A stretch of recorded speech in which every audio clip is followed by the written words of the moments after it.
बिस्मिल्लाहिर्रहमानिर्रहीम। Dear students, welcome to excellence online education. Physics की class में खुशामदीद। आज हम प्रीवियस क्लास में हमने चैप्टर नंबर 13 जिसका नाम था करंट इलेक्ट्रिसिटी, उसके तमाम न्यूमेरिकल्स हमने कर लिए थे।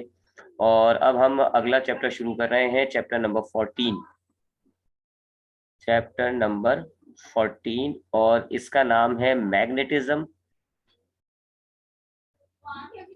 And electromagnetism. ये चैप्टर नंबर 14 है जी हमारी फिजिक्स की बुक का। इसको हमने स्टार्ट करना है आज। इस चैप्टर के हवाले से अगर मैं आपको बताऊं तो यह आपकी बुक का, आप यूं कह सकते हैं कि ये सेकंड लार्जेस्ट चैप्टर है। आपकी जो फिजिक्स की बुक है उसका सबसे बड़ा चैप्टर था, तो जो पहला चैप्टर जो था, चैप्टर नंबर 11 जो था ना, हीट, वो सबसे बड़ा चैप्टर था। और दूसरा सबसे बड़ा चैप्टर जो है वो यही है, मैग्नेटिज्म एंड इलेक्ट्रोमैग्नेटिज्म। ये आपका सेकंड लार्जेस्ट चैप्टर है जी।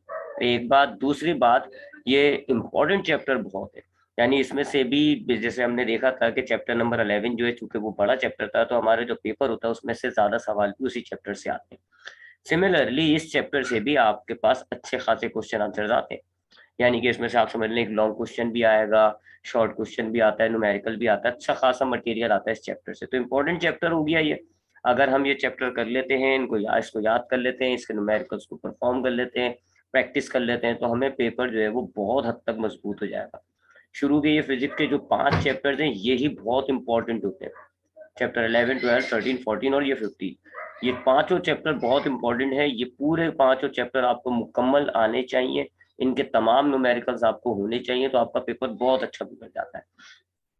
तो अब हमने इस चैप्टर को स्टार्ट करना है जी। इस चैप्टर को स्टार्ट करने से पहले पिछले चैप्टर के हवाले से मैं बताऊं तो हमने पिछला चैप्टर कंप्लीट कर लिया है, और अब उसके टेस्ट देखेंगे। अगर हमने उसके टेस्ट पूरे कर लिए तो ठीक है जी।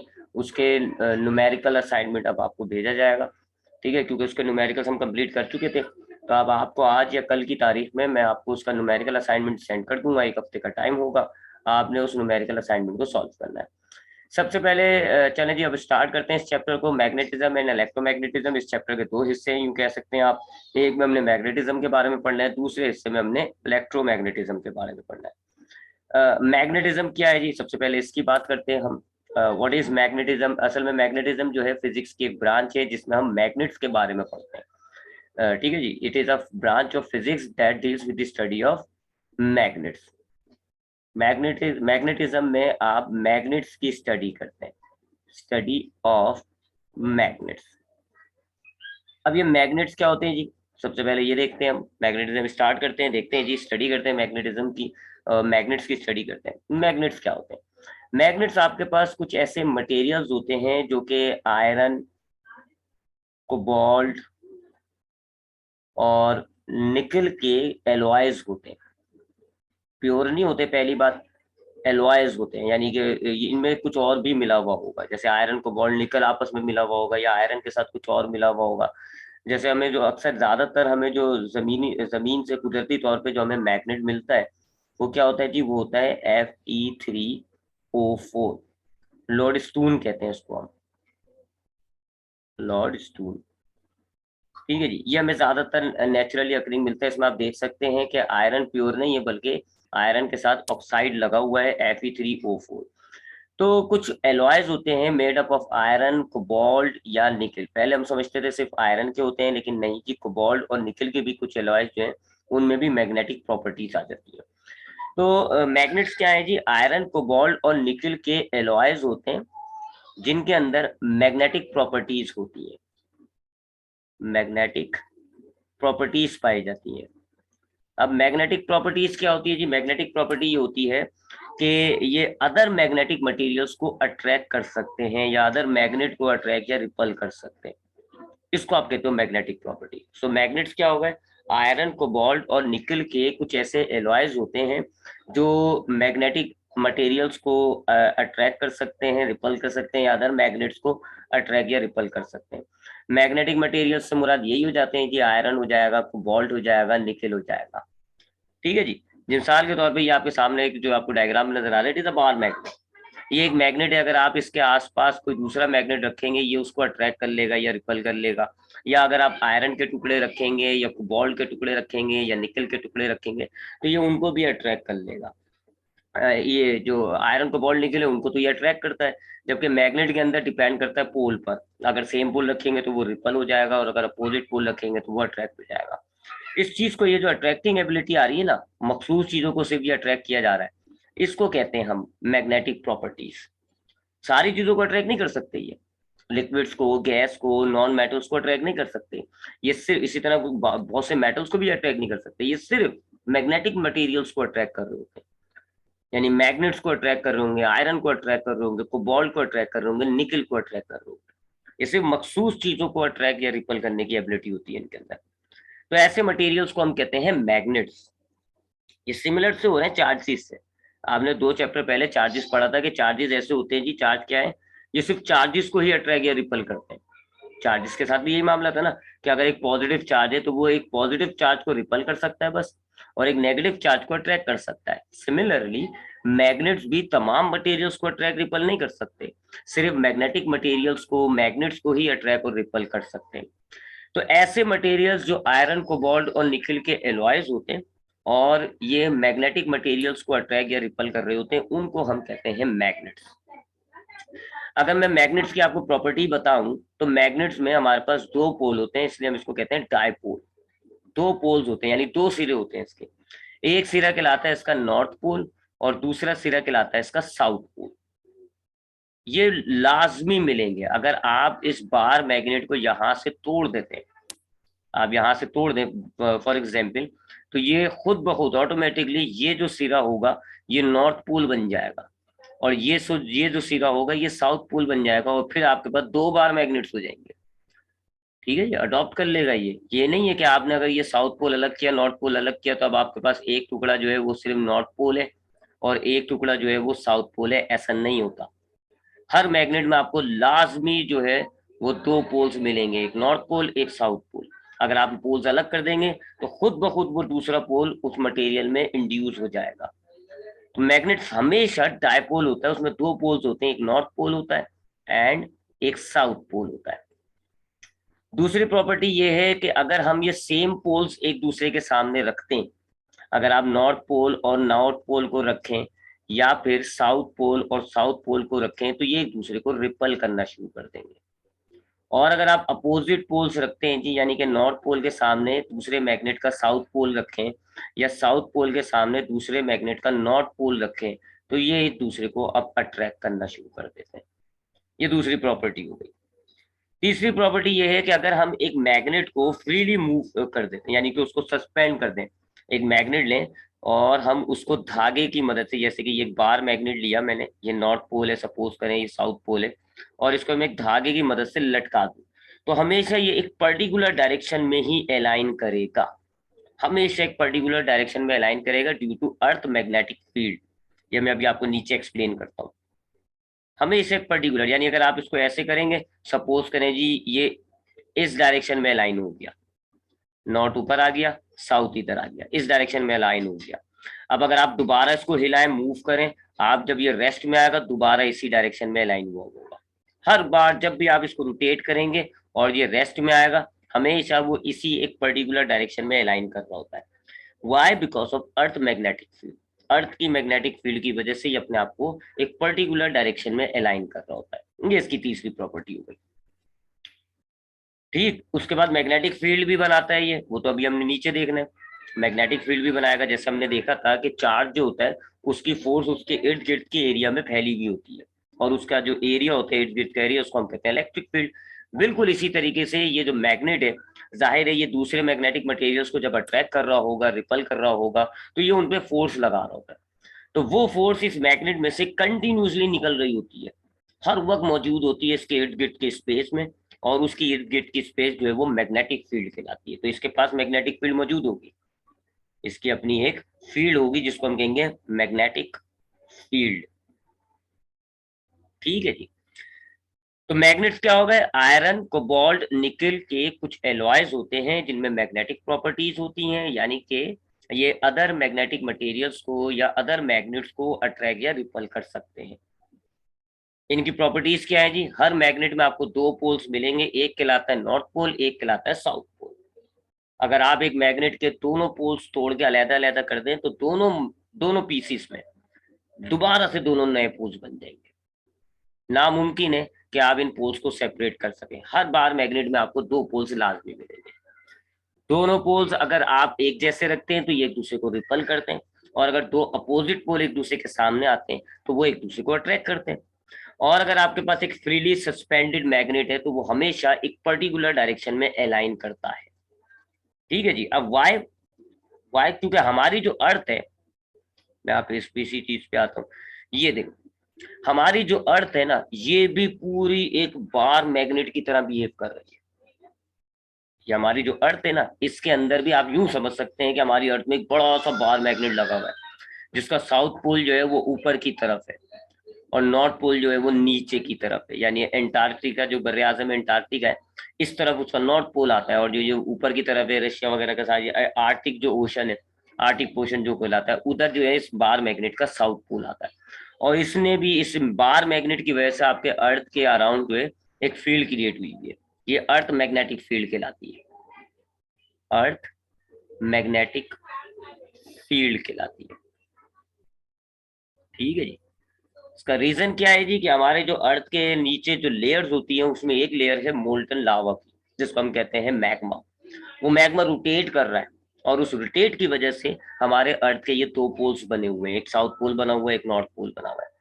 तो अगर आप वो फ्रीली सस्पेंडेड मैग्नेट लें, यानी आप अपनी इस अर्थ के अंदर जब भी किसी मैग्नेट को सीधा एक बिल्कुल लटका देते हैं, फ्रीली सस्पेंडेड करते हैं, तो जब आप उसको रोटेट करेंगे हमेशा वो ऐसे ही अलाइन कर जाएगा कि उसका जो नॉर्थ पोल होगा वो अर्थ के साउथ की तरफ आ जाएगा, और उसका जो साउथ है वो अर्थ की तरफ नॉर्थ की तरफ आ जाएगा। वही अट्रैक्शन।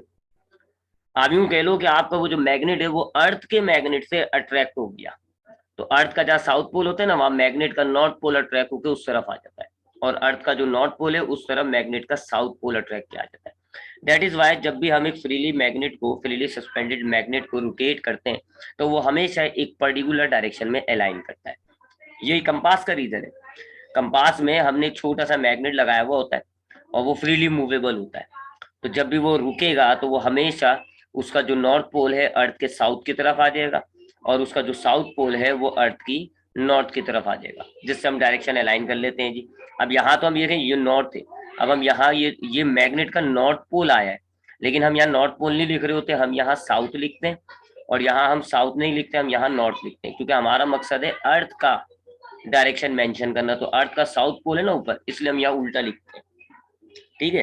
बहरहाल है वही मामला कि आपके पास जो कंपास है वो एक मैग्नेट है जो कि फ्रीली सस्पेंडेड है। जब वो रुकेगा तो वो अर्थ के नॉर्थ साउथ के हिसाब से अलाइन कर लेगा। अब हमें तो पता है जी कि हमारा जो कंपास है उसका नॉर्थ पोल गया है अर्थ के साउथ की तरफ, लेकिन चूंकि हमें यहाँ अर्थ का डायरेक्शन लेना होता है तो अर्थ के साउथ की तरफ गया, तो हमने वहां लिख दिया कि जी अर्थ का साउथ है, इस डायरेक्शन में अर्थ का साउथ है और इस डायरेक्शन में अर्थ का नॉर्थ है। तो अगर आपके कंपास में साउथ लिखा हुआ है तो इसका मतलब है वो अर्थ का साउथ पॉइंट कर रहा है, वो आपके कंपास का साउथ पोल नहीं है, वो अर्थ का साउथ पॉइंट कर रहा है। ठीक है जी। तो ये उसका रीजन हो गया जी कि क्यों हमारे पास जो मैग्नेट है, फ्रीली सस्पेंडिंग मैग्नेट है, वो एक पर्टिकुलर डायरेक्शन में अलाइन कर रहा है। अगर हम बात करें, वैसे तो मैं आपको बता चुका हूँ, हमारे पास नेचुरली अकरिंग मैग्नेट्स भी होते हैं और आर्टिफिशियल मैग्नेट्स भी होते हैं। जो नेचुरली अकरिंग मैग्नेट होता है वो हमारे पास ज्यादातर लोडस्टोन का बना हुआ होता है, जिसका मटेरियल, जिसकी केमिकल कंपोजिशन में ज्यादातर क्या मटेरियल है, Fe3O4। ठीक है, ज्यादातर ये मटेरियल मौजूद होता है। ये वैसे तो आपको पता है कि आयरन के साथ जब ऑक्सीजन रिएक्ट करती है, तो आयरन के साथ जब ऑक्सीजन रिएक्ट करेगी तो Fe2O3 बनता है, जिसको आप रस्ट कहते हो उर्दू में, जंग। उमूमन जब आयरन के साथ ऑक्सीजन रिएक्ट करती है तो ये बनता है जी रस्ट, ये। लेकिन जब आयरन आपका जमीन के बहुत अंदर दफन हुआ होता है, बहुत अंदर जब जमीन के अंदर है, तो अंदर जो है वो बहुत ज्यादा टेम्परेचर है, बहुत ज्यादा प्रेशर है। तो इतना ज्यादा टेम्परेचर, इतना ज्यादा प्रेशर की वजह से आयरन जो है वो ऑक्साइड के साथ ये बना देता है Fe3O4, और ये मैग्नेट बनता है। अगर आप जमीन के ऊपर रहकर आयरन को ऑक्सीजन के साथ मिलाएंगे नॉर्मल टेम्परेचर वगैरह पर, तो ये बनता है रस्ट। लेकिन अंदर जमीन के ये अलग कॉम्बिनेशन क्यों हो रही है? Because of high pressure and high temperature of the earth. तो इसलिए जो जमीन के अंदर है वो इजीली मैग्नेट बन जाता है, प्रेशर बहुत है, टेम्परेचर बहुत है। बाहर अगर हमें बनाना है एपी और ओ का, तो हमें बहुत ज्यादा गर्म करना पड़ेगा, उससे बहुत इजीली तरीके हमारे पास है जिससे हम आर्टिफिशियल मैग्नेट्स बना लेते हैं। ठीक है, वो हमने पढ़ेंगे हम सोलोनॉइड वगैरह, इलेक्ट्रोमैग्नेट्स। तो ज्यादातर हमारे पास जो मैग्नेट यूज हो रहे हैं वो नेचुरली अकरिंग मैग्नेट्स हैं, लोडस्टोन से बने हुए होते हैं, मैग्नेटाइट भी कहते हैं इनको हम। और Fe3O4 का कंपाउंड है, अर्थ की जो हीट है, जो प्रेशर है, वो ही इसको बना देता है। लेकिन अगर हमें लेबोरेटरी में बनाना है तो उसके पास हमारे पास कुछ इलेक्ट्रोमैग्नेटिज्म से कुछ हमारे तरीके हैं जिनको हम कहते हैं इलेक्ट्रोमैग्नेट्स। उनसे हम जो है वो आर्टिफिशियल मैग्नेट बना सकते हैं, और वो हम इलेक्ट्रोमैग्नेटिज्म के हिस्से में पढ़ेंगे। तो मैंने आपको मैग्नेट बता दिया, मैग्नेट की कुछ प्रॉपर्टीज बता दी, अर्थ मैग्नेटिक फील्ड के बारे में बता दिया। अब आते हैं मैग्नेटिक फील्ड के बारे में पढ़ते हैं। अब हम देखते हैं जी कि ये मैग्नेटिक फील्ड क्या है और ये कैसे विजुलाइज की जाए। मैग्नेटिक फील्ड, हमने जब इलेक्ट्रिक चार्जेस पढ़ा चैप्टर नंबर 12 में, तो हमने देखा कि इलेक्ट्रिक चार्ज की जो फोर्स होती है, इलेक्ट्रोस्टैटिक फोर्स, वो कंटिन्यूसली उसमें से इमिट हो रही है और उसके अराउंड जो स्पेस है उसमें फैली हुई है। और हमने जो है उसको ऐसे डिजाइन किया था जी, सपोज करें ये पॉजिटिव चार्ज है तो इसकी फोर्स ऐसे हमने विजुलाइज करी थी जी, आउटवर्ड स्ट्रेट लाइंस की सूरत में, ऐसे याद होगा आपको। और अगर नेगेटिव चार्ज होगा तो लाइंस स्ट्रेट ही होंगी लेकिन इनवर्ड होंगी, अंदर की तरफ, ऐसे। ये नेगेटिव चार्ज की फील्ड होती है जिसको ऐसे विजुलाइज किया जाता है। तो फील्ड क्या आती है, इलेक्ट्रिक फील्ड की अगर मैं बात करूं तो इलेक्ट्रिक फील्ड क्या होती है, चार्ज के अराउंड जो स्पेस है, जहां ये अब ये देखें ना, ये चार्ज के अराउंड ये जो स्पेस है जहां इसकी फोर्स पाई जा रही है, इसको हम कह रहे थे इलेक्ट्रिक फील्ड। इसी तरह ये नेगेटिव चार्ज की फील्ड है, ये इसके अराउंड की स्पेस है जहां इसकी इलेक्ट्रोस्टैटिक फोर्स पाई जा रही है, इसको आप कहते हो इलेक्ट्रिक फील्ड। बिल्कुल इसी तरीके से मैग्नेट के साथ भी यही मामला होता है। मैग्नेट के अंदर से जो मैग्नेटिक फोर्स होती है वो कंटिन्यूसली इमिट होती है, कंटिन्यूसली उसकी जो है वो इमिट हो रही होती है। अब उसकी डायरेक्शन तो परपेंडिकुलर होगी, वो हमने इलेक्ट्रोमैग्नेटिज्म में देखना होगा। मैग्नेटिक फोर्स की डायरेक्शन ये नहीं है जो यहाँ दिखाई जा रही है आपको, ये मैग्नेटिक लाइंस ऑफ इंडक्शन है। ठीक है, इनमें थोड़ा फर्क है, वो मैं आपको बाद में बताऊंगा जब हम मैग्नेटिज्म पढ़ेंगे, सॉरी इलेक्ट्रोमैग्नेटिज्म। तो हमारे पास ये जो मैग्नेट है इसके अराउंड इसके अराउंड जो इसकी मैग्नेटिक फोर्स है वो कंटिन्यूसली इसमें से निकल रही है। जैसे अगर आपके पास एक बल्ब होता है, जल रहा होता है, तो वो बल्ब जो है उसमें से रोशनी निकल रही है, कंटिन्यूसली निकल रही है। आप उसके सामने मौजूद होंगे तब भी वो होगी, आप चले जाएंगे तब भी वो रोशनी मौजूद होगी। बिल्कुल इसी तरीके से मैग्नेट के अराउंड जो स्पेस होती है जहां इसकी पूरी ये जो फोर्स है, इसकी जो मैग्नेटिज्म है वो फैला हुआ है, इसको आप कहते हैं मैग्नेटिक फील्ड। अगर हम मैग्नेटिक फील्ड को विजुलाइज करते हैं तो हम ये लाइंस ड्रॉ करते हैं, इन लाइंस को हम कहते हैं magnetic lines of induction. Magnetic lines of induction, ये मैग्नेटिक लाइंस ऑफ फोर्स नहीं है, इंडक्शन है जी। ठीक है जी, मैग्नेटिक लाइंस ऑफ फोर्स नहीं है, अगेन बता रहा हूं मैं, ये मैं आपको बाद में बताऊंगा जब हम इलेक्ट्रोमैग्नेटिज्म पढ़ेंगे कि मैग्नेटिक फोर्स की डायरेक्शन क्या होती है, परपेंडिकुलर होती है।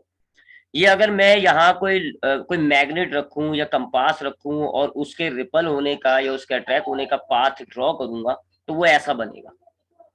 ठीक है, ये उसके यानी कि अगर सपोज करें मैं एक छोटा सा मैग्नेट रखता हूँ जी, तो वो ऐसे ये इस पाथ पे ट्रेवल करेगा, ऐसे यहाँ से ट्रेवल करता हुआ, ऐसे ट्रेवल करता हुआ, ऐसे ट्रेवल करता हुआ यहाँ सॉफ्ट पे आएगा। तो ये पाथ ऑफ मूवमेंट कह लो आप, अगर एक मैग्नेटिक मटेरियल में रखता हूँ तो उसका पाथ ऑफ मूवमेंट है ये। तो इस लाइंस को जो हम जिसके जरिए हम मैग्नेटिक फील्ड को रिप्रेजेंट कर रहे हैं, इनको हम कहते हैं magnetic lines of induction, not the magnetic lines of force. अब ये तो कैसे किया जाता है, आपने मैट्रिक में इसको प्रैक्टिकल किया, कंपास रखा जाता है जी, कंपास की जो निडल जो उसको पॉइंट आउट कर लें, फिर कंपास थोड़ा आगे रखें जी, फिर जो उसका निडल है उसके आप निशान लगा दें, इस तरह आप ये लाइंस ड्रॉ कर लें। अगर आप यहाँ पर किसी आप इस पाथ पर यहाँ पर अगर आप कोई मैग्नेटिक मटेरियल रखते हो तो वो इस डायरेक्शन में ट्रेवल करना शुरू करेगा और इधर आ जाएगा, सर्कुलर डायरेक्शन से कुछ अगर आ ना आपको सर्कुलर डायरेक्शन से। तो ये मैग्नेटिक लाइंस ऑफ इंडक्शन है। मैग्नेटिक लाइंस ऑफ इंडक्शन की खास बात ये होती है कि ये पहली बात नॉर्थ से इमर्ज हो रही होती है, नॉर्थ पोल से इमर्ज हो रही होंगी हमेशा। आप देख लें, all the magnetic lines are emerging from the north pole. और कहाँ जा रही हैं ये, towards the south pole, north से निकलती हैं और साउथ पोल की तरफ जाती है, टूवर्ड्स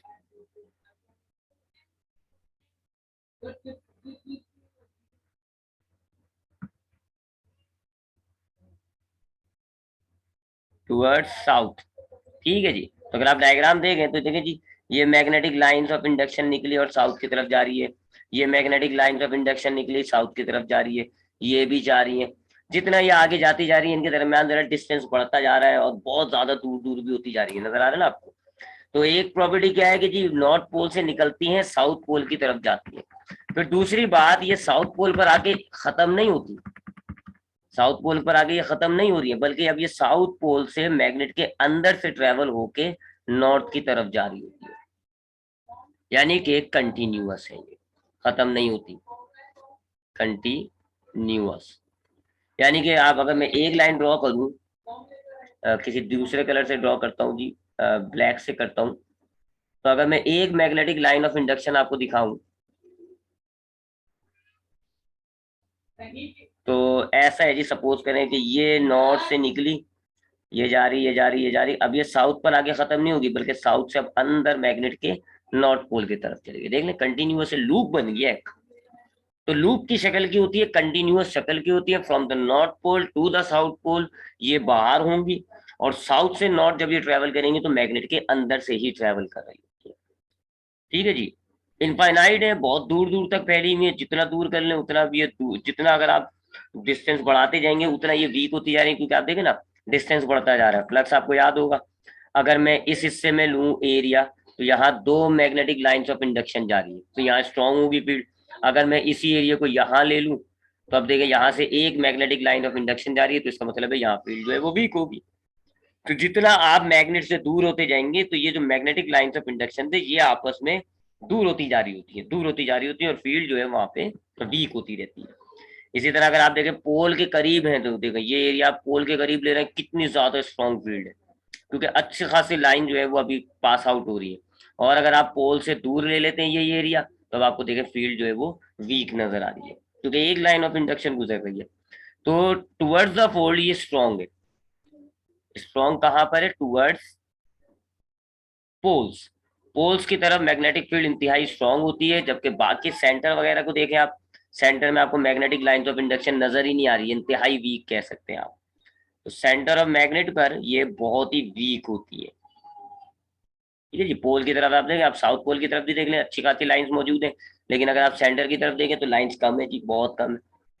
तो ये मैग्नेटिक फील्ड हो गई जी। मैग्नेटिक फील्ड क्या है? एक मैग्नेट के अराउंड जो स्पेस होती है जहां पे उसकी पूरी फोर्स एग्जिस्ट कर रही होती है, उस स्पेस को आप कहते हैं मैग्नेटिक फील्ड। मैग्नेटिक फील्ड को अगर हमने विजुलाइज करना होता है तो हम मैग्नेटिक लाइंस ऑफ इंडक्शन बनाते हैं। मैग्नेटिक लाइंस ऑफ इंडक्शन क्या है कि अगर हम उन जगहों पर एक मैग्नेटिक मटेरियल रखें तो वो उसका पाथ होगा, वो उसका रास्ता होगा ट्रेवल करने का, उस रास्ते को आप कह रहे हो तो मैग्नेटिक लाइंस ऑफ इंडक्शन। ठीक है जी। यहाँ फोर्स नहीं लग रही, आपको याद होगा कि इलेक्ट्रिक फील्ड के अंदर ये जो है ये इलेक्ट्रिक फील्ड बनाई हुई ना, इलेक्ट्रिक फील्ड में ये इलेक्ट्रिक लाइंस ऑफ फोर्स की डायरेक्शन होती है, यही फोर्स की डायरेक्शन है, यही फील्ड की डायरेक्शन है। ठीक है ना, यहाँ पे फोर्स की डायरेक्शन यही होती है, लेकिन यहाँ फोर्स की डायरेक्शन ये नहीं है, फोर्स की डायरेक्शन आपको परपेंडिकुलर मिलेगी। ये मैग्नेटिक लाइंस ऑफ इंडक्शन, इसलिए हमने नाम इनका सेपरेट रखा है। तो ये मैग्नेटिक लाइंस ऑफ इंडक्शन है, इसके जरिए हम मैग्नेटिक फील्ड को रिप्रेजेंट करते हैं। अगर आप कोई मैग्नेटिक मटेरियल लें और इस रास्ते पे रखें तो वो इस रास्ते ट्रेवल करेगा। इनकी प्रॉपर्टीज क्या है? नॉर्थ पोल से इमर्ज होती है, साउथ पोल तक जाती हैं, फिर साउथ पोल से नॉर्थ की तरफ जाएंगी, but inside the magnet. Continuous होती है, लूप की शक्ल में होती है, पोल्स की तरफ मैग्नेटिक फील्ड बहुत स्ट्रॉन्ग है, जबकि सेंटर की तरफ अगर आए तो मैग्नेटिक फील्ड जो है वो इंतहाई वीक है। मैग्नेटिक फील्ड की जो स्ट्रेंथ होती है उसको हम बी से डिनोट करते हैं, बी से डिनोट करते हैं। दो फॉर्मूले हैं इसके, F divided by Q V sine theta, एक फॉर्मूला ये है, और दूसरा फ्लक्स डिवाइडेड बाय एरिया। ये दो फॉर्मूले हैं। अब ये दो फॉर्मूले कैसे हैं, क्या किस तरह ड्राइव किया है, यह पूरे चैप्टर में हमारे आगे आएगा। हमने ये वाला फॉर्मूला भी ड्राइव करना होगा और इस फॉर्मूले पर भी हम बहस करेंगे इलेक्ट्रोमैग्नेटिज्म वाले हिस्से में। अभी बस हमें ये देखना है कि ये फॉर्मूले क्या है। तो ये फॉर्मूला है जी, इसमें एफ से मुराद होता है फोर्स, क्यू से मुराद है चार्ज, चार्ज कहाँ से आ गया तो मैं आपको आगे बताऊंगा, वी से मुराद है वेलोसिटी, साइन थीटा से मुराद है एंगल, फ्लक्स फाई का मतलब फ्लक्स मैग्नेटिक फ्लक्स, और ए का मतलब एरिया। अब ये फॉर्मूले हैं जिससे हम मैग्नेटिक फील्ड की स्ट्रेंथ को मालूम कर सकते हैं। यानी इस फॉर्मूले को अगर मैं यहाँ अप्लाई करूंगा बी की वैल्यू ज्यादा आएगी, यहाँ अप्लाई करूंगा बी की वैल्यू कम आएगी। यहाँ कहूंगा मैं मैग्नेटिक फील्ड स्ट्रॉन्ग है, यहाँ कहूंगा मैग्नेटिक फील्ड वीक है। ठीक है, अब इन फॉर्मूलों पर मजीद बात हम आगे करेंगे इलेक्ट्रोमैग्नेटिज्म में। जबकि एक वेक्टर क्वांटिटी होती है, ये एक वेक्टर क्वांटिटी है, इसकी डायरेक्शन जो है वो फोर्स के परपेंडिकुलर होती है, इसकी डायरेक्शन पे भी बाद में बात करेंगे। और इसका यूनिट जो है वो टेस्ला है, टेस्ला भी यूनिट होता है इसका, या वेबर पर मीटर स्क्वायर भी यूनिट होता है इसका। और तीसरा यूनिट इसका जो है वो न्यूटन पर एम्पेयर मीटर, 3 यूनिट्स हैं इसके। ज्यादातर जो है वो ये टेस्ला और वेबर पर मीटर स्क्वायर यूज होता है। 2 फॉर्मूले हैं तो जाहिर बात है ना, यूनिट्स भी अच्छे खास होंगे। तो 3 यूनिट्स बनना है इसके, टेस्ला, वेबर पर मीटर स्क्वायर और न्यूटन पर एम्पेयर मीटर। इस फॉर्मूले से आपने टेस्ट वेबर पर मीटर स्क्वायर बनाया हुआ है यूनिट, इस फॉर्मूले से आपने न्यूटन पर एम्पेयर मीटर बनाया हुआ है। और इतनी कंफ्यूजन से खत्म करने के लिए हम सीधा सीधा टेस्ला यूज करते हैं। अब मैग्नेटिक फील्ड पर हम फर्दर बात करेंगे जब हम इलेक्ट्रोमैग्नेटिज्म पढ़ेंगे। ठीक है, इलेक्ट्रोमैग्नेटिज्म जब हम पढ़ेंगे तो हम तब बात करेंगे। मैग्नेटिज्म में बस हमें इतना ही पढ़ना है, असल चैप्टर जो है वो इलेक्ट्रोमैग्नेटिज्म से रिलेटेड है।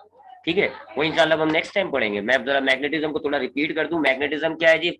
फिजिक्स की एक बहुत ही ओल्ड ब्रांच है जिसमें आपने मैग्नेट्स के बारे में स्टडी करना होता है। मैग्नेट्स क्या बताया मैंने आपको?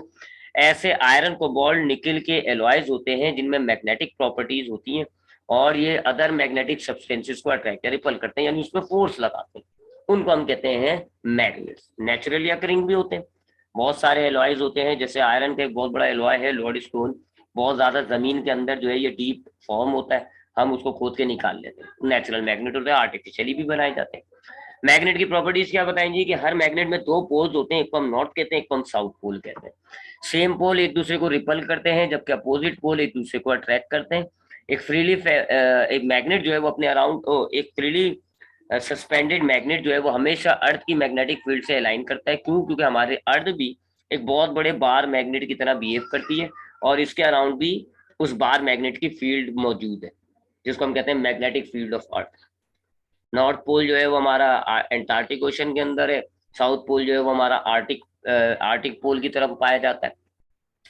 फिर हमने मैग्नेटिक फील्ड की बात करी जी कि इस मैग्नेट के अराउंड जो स्पेस है जहाँ उसकी फोर्स एग्जिस्ट करती है उसको आप कहते हैं मैग्नेटिक फील्ड।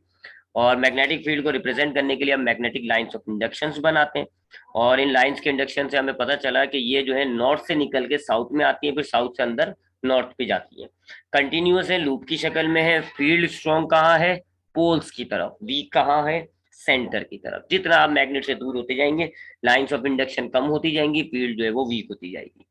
मैग्नेटिक फील्ड की इंटेंसिटी को आप बी से डिनोट करते हैं। 2 फॉर्मूले इसके मैंने आपको बताए और एक इसके 3 यूनिट है, टेस्ला, वेबर पर मीटर स्क्वायर, यहाँ पे न्यूटन पर एम्पेयर मीटर।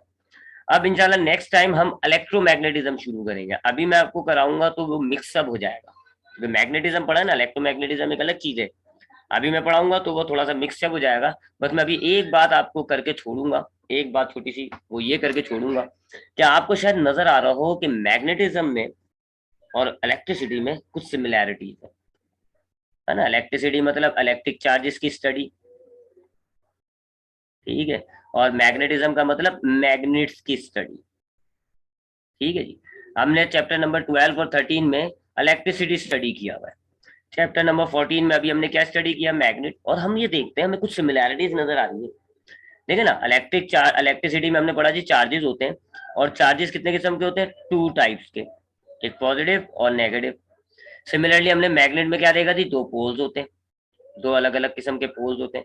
फिर हमने अट्रैक्शन और रिपल्शन का मामला भी देखा कि जी सेम है, सेम चार्जेस है तो क्या करते हैं? एक दूसरे को रिपल। यहाँ पर मैग्नेट्स के अंदर भी यही था कि जी सेम पोल होते हैं, सेम पोल है तो क्या करेंगे? वो रिपल करेंगे। फिर चार्जेस के अंदर क्या होता है कि जी अगर डिफरेंट चार्जेस होते हैं तो वो अट्रैक्ट करते हैं। मैग्नेट्स में भी यही देखा हमने कि डिफरेंट पोल्स हैं, यानी कि नॉर्थ और साउथ पोल है, तो वो क्या करेंगे? वो एक दूसरे को अट्रैक्ट करेंगे। फिर हमने चार्जेस में देखा जी कि चार्जेस भी अपने अराउंड एक फील्ड बना लेते हैं जिसको हम कहते हैं इलेक्ट्रिक फील्ड। सिमिलरली मैग्नेट के साथ भी यही मामला है कि मैग्नेट भी अपने अराउंड एक फील्ड बना लेता है जिसको आप कहते हो मैग्नेटिक फील्ड। मैग्नेटिक फील्ड, तो काफी सिमिलैरिटीज हैं, लॉट ऑफ सिमिलैरिटीज। इसी तरीके से आप रबिंग के जरिए जो है आप एक चार्ज न्यूट्रल ऑब्जेक्ट को चार्ज ऑब्जेक्ट बना सकते हो रबिंग के जरिए, जिसको आप कहते हैं इलेक्ट्रोस्टैटिक इंडक्शन।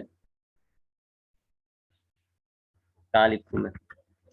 या इलेक्ट्रोस्टैटिक इंडक्शन, इलेक्ट्रोस्टैटिक इंडक्शन क्या है जी? मेथड होता है जिसके जरिए हम एक न्यूट्रल बॉडी को अगर एक चार्ज बॉडी से रब करें ना, इलेक्ट्रोस्टैटिक इंडक्शन, कि अगर मेरे पास एक न्यूट्रल बॉडी है, सपोज करें जी ये एक न्यूट्रल बॉडी है और ये मेरे पास एक चार्ज बॉडी है, और मैं इनको क्लोज लाके रब करूंगा तो ये जो न्यूट्रल बॉडी है ना ये भी चार्ज बॉडी बन जाएगी।